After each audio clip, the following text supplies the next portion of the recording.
Hi hello friends, இன்றைக்கி சூப்பரான பனீர் டிக்கா எப்படி செய்கிறதுன்னு பார்க்கலாம். பனீர் டிக்கா செய்கிறதுக்கு ஃபஸ்ட்டு நம்ம கெட்டியான தயிர் எடுத்துக்கிறோம். அது கூடவே கொஞ்சமாக இஞ்சி பூண்டு பேஸ்ட்டு, லெமன் ஜூஸு, அதுக்கப்புறம் காய வச்ச வெந்தயக்கீரையோட இலை, அப்புறம் மஞ்சள் தூள், மிளகாய் தூள், மல்லித்தூள், கரம் மசாலா, உப்பு, அதுக்கப்புறம் நான் கொஞ்சமாக சர்க்கரை சேர்த்துருக்கேன். சர்க்கரை போட்டோன்னா லைட்டாக ஸ்வீட்னஸோடு இருக்கும்.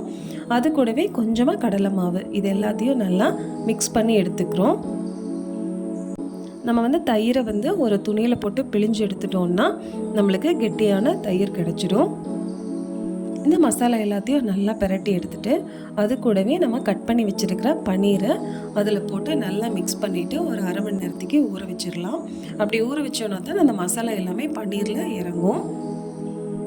இது நல்லா ஊறட்டும். அந்த டைமில் பார்த்திங்கன்னா நம்ம வெங்காயம், கேப்சிகம் இந்த ரெண்டையுமே பன்னீரோட சைஸுக்கு கட் பண்ணி எடுத்துக்கிறோம். கலர் வேறு கிடச்சிதுன்னா அந்த கேப்சிகம் கூட நம்ம ஆட் பண்ணிக்கலாம். இந்த வெங்காயத்தையும் கேப்சிகத்தையும் பார்த்திங்கன்னா நம்ம அந்த மசாலா கூடயே பிரட்டி வைக்கிறனால வச்சுக்கலாம். நான் கொஞ்சம் கலர்ஃபுல்லாக இருக்கட்டும், க்ரீனாக இருக்கட்டும் அப்படின்றதுக்காக அதுக்குள்ளே போடலை. இது கலவாக மட்டும் தனியாக உப்பு போட்டு பிரட்டி எடுத்துக்கிறேன்.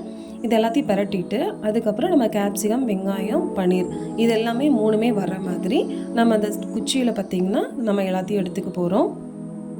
பன்னீர் இந்த எல்லாத்தையும் பார்த்திங்கன்னா நம்ம ஸ்டிக்கில் ரெடி பண்ணி எடுத்துகிட்டு ஒரு தவாவில் பார்த்திங்கன்னா நம்ம நெய் அல்லது பட்டர் ரெண்டில் ஏதோ ஒன்று அப்ளை பண்ணிவிட்டு இந்த ஸ்டிக்கில் இருக்கிற பன்னீர் அப்படியே வச்சு நம்ம பிரட்டி விட்டுட்டே இருந்தோம்னா நம்மளுடைய டிக்கா ரெடி ஆகிடும். நம்ம அப்பப்போ அதை சுற்றி விட்டுட்டே இருக்கணும். அப்போ தான் எல்லா சைடுமே பன்னீர் நல்லா வேகும்.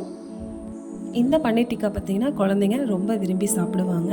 அதே சமயம் இது ரொம்ப சிம்பிளான ரெசிபி தான். கண்டிப்பாக எல்லாருக்குமே பிடிச்சிருக்குன்னு நினைக்கிறேன். கண்டிப்பாக ட்ரை பண்ணி பாருங்கள். தேங்க்யூ.